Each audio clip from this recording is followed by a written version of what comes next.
بسم اللہ الرحمن الرحیم۔ دشمن کا خوف ہو تو اس سے بچنے کے لیے کوئی خاص عمل بتا دیں۔ یہ اسلام آباد سے بھائی شفقت صاحب نے سوال بھیجا ہے۔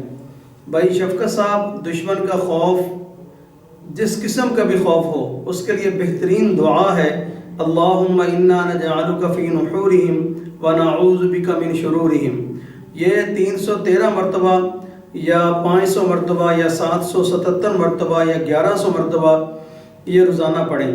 پڑھ کر اللہ تبارک و تعالیٰ سے دعا فرمائیں کہ یا اللہ، یہ جو میرا دشمن ہے اس کا مجھے خوف بھی ہے، اس کے شر سے محفوظ فرما اور اس کے خوف سے بھی محفوظ فرما۔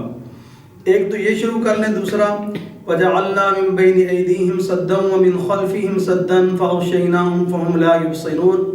یہ بھی 313 مرتبہ یا 101 مرتبہ جس طرح آسانی سے پڑھ سکتے ہیں تو شفقت صاحب یہ بھی پڑھیں تو انشاءاللہ ثم انشاءاللہ دشمن کا خوف بھی جاتا رہے گا، دشمن کے شر سے بھی اللہ تبارک و تعالیٰ آپ کو محفوظ رکھیں گے، اور دشمن کو اللہ تبارک و تعالیٰ اپنے کسی مسائل میں الجھا دیں گے انشاءاللہ۔ وہ اس میں الجھا رہے گا، آپ کی طرف نہیں آئے گا انشاءاللہ ثم انشاءاللہ۔ جزاکم اللہ خیرہ۔ السلام علیکم ورحمۃ اللہ وبرکاتہ۔